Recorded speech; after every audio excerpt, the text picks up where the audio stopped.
बिस्मिल्लाहिर्रहमानिर्रहीम। अस्सलाम वालेकुम स्टूडेंट, उम्मीद है खैरियत से होंगे। अच्छा, ये छोटी सी वीडियो तमाम स्टूडेंट्स के लिए है, इस क्वेश्चन का आंसर देने के लिए कि यार अब हमारा क्या बनेगा। ठीक है, एक पॉलिसी आई है, हमने आपको एजुकेशनल पर्पस के लिए चीज़ें जो है उसके ऊपर प्रोवाइड की हैं, और आवाम जो है वो बहुत ज़्यादा पैनिक हो गई है। क्लास में स्टूडेंट्स बेतहाशा क्वेश्चन कर रहे हैं इसके ऊपर कि सर जी अब हमारा क्या बनेगा, इसका क्या हमारे ऊपर इम्पैक्ट होगा या इफेक्ट होगा। देखो बेटा, सीधी सी बात है कि 40-50 दिन रह गए हैं पेपर्स को, तो आप लोगों के ऊपर तो इसका कोई इफेक्ट नहीं, मतलब इस अटेम्प्ट में जो जा रहे हो कोई इफेक्ट नहीं है आपका। ये पेपर तो कम से कम निकालो ना यार, उसके बाद देखा जाएगा कि इसका इफेक्ट क्या होगा। ठीक है, अच्छा उसके बाद अगर बात करें कि भाई इफेक्ट क्या बनना है, तो बेटा जो ओल्ड स्टूडेंट हैं यार, आपके ऊपर इफेक्ट आते होते 2.5-3 साल 4 साल लगेंगे। देखो, जब भी कोई पॉलिसी अनाउंस होती है तो उसका सिलेबस कम से कम 6 महीने पहले आईकैप को देना पड़ता है। मतलब अगर ये पॉलिसी आईकैप चाहता है कि मार्च 22 में एप्लीकेबल हो, तो इसका सिलेबस उसे सितंबर में दे देना चाहिए, बुक्स वगैरह सारी सितंबर में दे देनी चाहिए। तो जो बहुत ही ज्यादा मुश्किल लग रहा है, क्यों, अभी ड्राफ्ट है, इसके ऊपर कमेंट्स जाने हैं, इसके ऊपर डिस्कशन होनी है, इसके ऊपर मीटिंग होनी है, फिर उसके बाद इसको फाइनल किया जाना है, फाइनल करने के बाद फिर बुक्स बननी है और फिर वो मार्केट में आनी है। तो लिहाजा मार्च में तो भाई इसका तकरीबन ना आने के बराबर चांस है। ठीक हो गया। उसके बाद ये जब भी आएगी तो बेटा जो पुराने स्टूडेंट हो, आपको वैसे ही 2-3 साल का तो मिनिमम पीरियड मिल ही रहा है ना, ट्रांजिशनल पीरियड मिल रहा है, तो भैया ये मोर देन इनफ है यार। टेंशन तो उनको होनी चाहिए ना जिन्होंने नहीं पढ़ना, जिनको 5-7 अटेम्प्ट लगा के पेपर पास करना है, चलो वो तो इसकी टेंशन लें, आप लोग इसकी टेंशन क्यों ले रहे हो।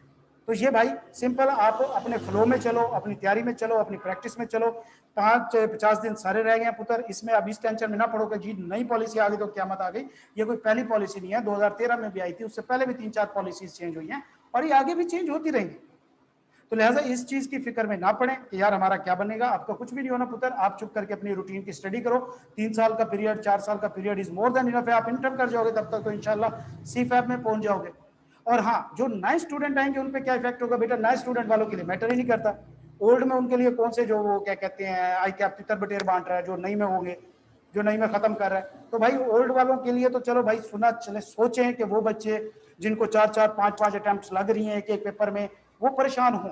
जो नए आने वाले बच्चे हैं उनको तो टेंशन ही नहीं होनी चाहिए कि भाई वो ओल्ड पॉलिसी हो या नई पॉलिसी हो, उनको तो फर्क नहीं पड़ता ना, वो तो उसी पैटर्न पे आएंगे, नए पैटर्न पे आएंगे। तो लिहाजा इस चीज के ऊपर क्यास क्रिएट करना बंद करें, बार बार डिस्कशन करना बंद करें।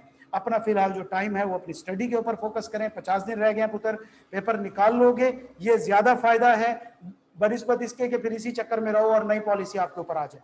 ठीक है, तो इससे अब जरा बाहर निकलो। ठीक है, ना डरने की जरूरत है, ना परेशान होने की जरूरत है। ये अच्छी चीजें होती हैं जब पॉलिसीज चेंज होती हैं, इसका मतलब है आईकैप हमारा हमें डेवलप करने की कोशिश कर रहा है। कोर्सेज चेंज हो रहे हैं, सिलेबस चेंज हो रहे हैं, अपडेट हो रहे हैं, चीजें नई आ रही हैं, और माशाल्लाह काफी सारी चीजें कैफ लेवल और एएफसी लेवल पे जो है वो ऐड की हुई है, जो हम नेक्स्ट वीडियो में इंशाल्लाह डिस्कस करेंगे। वो बहुत जरूरी थी इस लेवल पे ऐड करना। ठीक है, तो ये एक बहुत अच्छा स्टेप चल रहा है आईकैप की तरफ से, और इंशाल्लाह इसमें हम सब की बेहतरी होगी। ठीक है बच्चे, तो लिहाजा कोई मोर डिस्कशन नहीं इसके ऊपर, फिलहाल पेपर्स तक पेपर दे लो, उसके बाद बेशक जितने मर्जी क्वेश्चन करने हैं करना पुत्र। आपको तसल्ली में बैठ के हम क्लासेस रख लेंगे, उसके ऊपर सारा सारा दिन हम बहस करेंगे। छुट्टियां होंगी, वेले होंगे, मैं भी वेला होऊंगा, आप भी वेले होंगे, हम पूरा पूरा दिन इस पे ऊपर क्लास रख के इंशाल्लाह डिस्कशन कर लेंगे। ठीक है बेटा, तो अभी तैयारी करें। अल्लाह ताला आप सबको अपनी ज़ुबान में रखे बेटा। अल्लाह हाफ़िज़।